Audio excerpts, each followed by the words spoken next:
Alright, hi everyone, I'm Matthew. This is going to be a very brief lecture. I know we're running short on time, so I won't go more than 10 to 15 minutes. But I wanted to give you an introduction to myself and our program, the Academy. This is my intellectual home, the Carl Menger Institute for Market Economics. So essentially, I just want to prime you for this program and say that the way we approach economics is a philosophy. As Professor Skousen said in the last lecture, it wasn't a specialized science or a field of study in the university. It was called the study of law. So I kind of want to reclaim this disposition that when we study economics, it includes not only political economy, but things like political studies. It's interdisciplinary. We have to learn things about human nature, which requires some biology, some physiology. It's philosophical, it's political, it's foundational. And I think ultimately, for students who ask what's the benefit of me and this course, I want it to be something that gives you a worldview for the rest of your life. I want you people to become like the philosopher king archetype. Now that would be amazing if we offered a course on how to be a king or a queen, but that's very difficult. I think only your life circumstances and practice and tacit knowledge of what you do with your life will allow you to be something like that. But I think we can teach you philosophy. I think we can give you a beautiful framework of how to see the world, understand not only your life and your place in time and history, but understand also economics, which is another word for social cooperation, for understanding how markets come about, how institutions arise, and also how institutions can become undermined. The institution of the nation state, what's that effect on society, on people, on their mind? So, yes, I guess I would like to say that we study the Austrian School of Economics. So I like my economics Austrian, you could say. And when people ask me now, well, what is Austrian economics? I say there's this great website. It's called Menger Institute. We have applications. So sign up and we can answer that. But you know what? The day has come and the bill must be paid. So what is Austrian economics? Well, it's just the science of human action.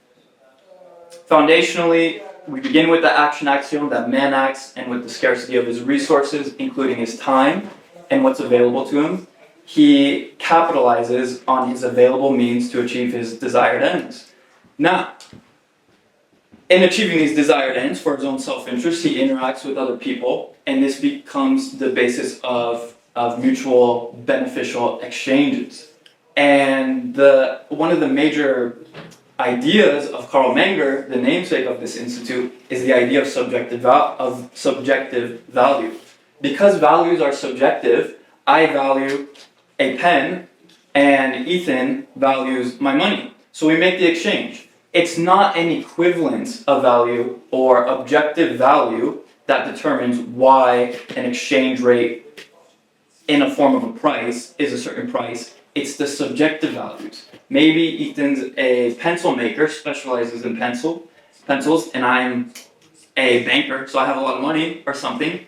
Then I have the surplus of money, so the marginal value of each individual monetary unit is less valuable to me. So this is kind of the basis idea of where exchanges come from. It's subjective valuation. Now, I know this may sound a little bit rushed. That's okay. We'll go more into the technicalities of specialization, division of labor in the next pillar and the pillars to come. But this is just to give you a brief introduction of what Austrian economics is. So the implications, I think, are more significant because we can study praxeology, the science of human action. But we also want to look a little bit into psychology, why people act in the way that they act. That's what I find interesting. Because we have people living in the world. Do we not think that people have their own ideas? Children, for example, are they not the epitome of a self-interested human being? Are politicians perhaps sociopaths? I mean, these are obviously questions for consideration and debate, but the implication of Austrian economics is what it means for not only society, but for politics.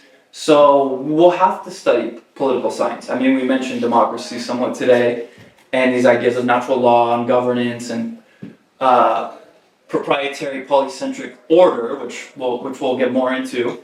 But to me, political science, the only real school of political science is the Italian school of political science, which is the Machiavellians, which is Niccolo Machiavelli, Vilfredo Pareto, Daytona Mosca, Georges Sorel, the guys who said political science is about power, the science of power. And how do you maintain power? And this is why they had this idea of the political formula. What do I need to say in order to get you what I want you to do?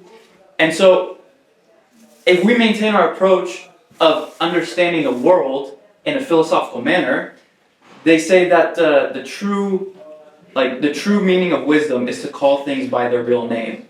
And if we get confused on what things mean, on terms, on language, then we'll be very confused in the real world. So it's very important that we can discuss all these foundational ideas, beginning with words themselves and what they mean, what they signify, in order to have a better, thorough, and accurate assessment of the world and our place in it. So as politics is about power, how do they do this? Well, most of you are college students, so your universities, let's be real, they're captured. Okay, so many students say my economics courses are so boring and are awful. Why? Because it's captured. Why? Because of the significance that understanding economics means for society, for the states, the political nation states. The political nation states needed the court jesters, the intellectuals, to justify what they're doing. But it's not only the kings or the oligarchs or the aristocrats or the plutocrats who are interested in obtaining power. It is also the intellectual class, the scientists, the university professors. They want some of the power too. Why? Because power is a drug. So they take over the institutions of ideas, which is the universities. Just think about like the field of medicine. That's been captured. Harvard was putting out studies in the 70s saying, sugar is okay for you. It's actually not saturated fats. Saturated fats are what's bad. It's trans fats that are bad. What I'm trying to say is all these fields in the university systems right now are captured. Why? Because of money and the role money plays in society. What we have today with the federal bank in the form of a Federal Reserve is the creation of political money. Or in other words, fiat money. And where does this money go? This money goes to funding the worst phenomena of America, which is the empire. Why is that bad? Because it doesn't benefit the average American middle-class citizen. No, the empire that wages wars around the world benefits the politically connected. This deficit spending that goes for the expansion and maintenance of the empire comes at the cost of redistributing wealth from the future generations of Americans. And we pay for it in the future in the form of higher prices. This whole idea of buying back bonds it is the technical way they get around having to come clean on their deficit spending. Even John Maynard Keynes, okay? John Maynard Keynes, who is considered the father of modern economics or a capitalist, a friend of mine, Ed Fuller, has written a lot about John Maynard Keynes. Keynes was a non-Marxist socialist.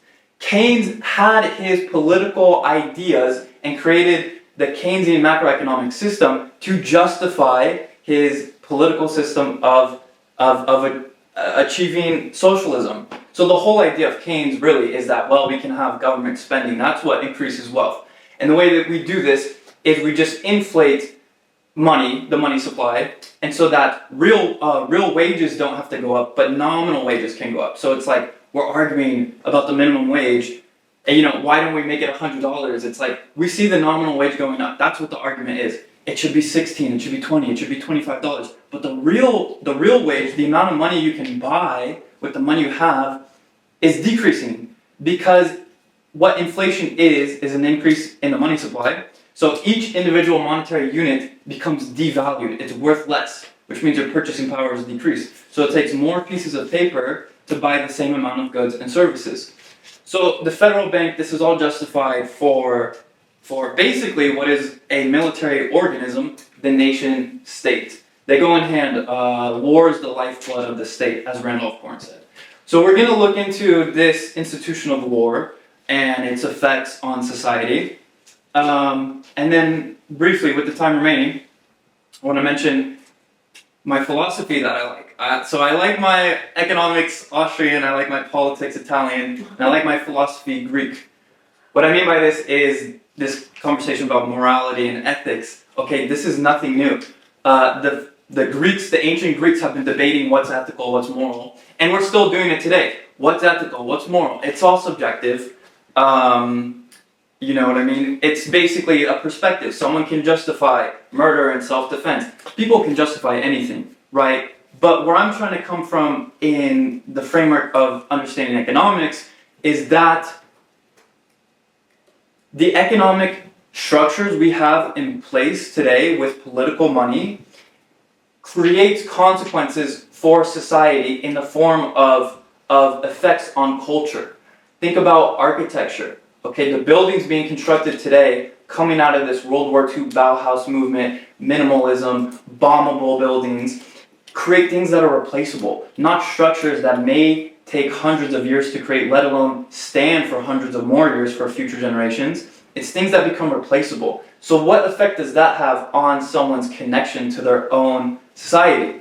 And my point is this comes from artificially lowered interest rates, again from the federal bank, intervening in the money supply, and then people taking out these loans, and then they have to make quick profit investment projects, which become quick-paced, easily copyable building structures. Okay, these are not spiritual buildings. These are something different. And my point is, this has an effect on people and the society.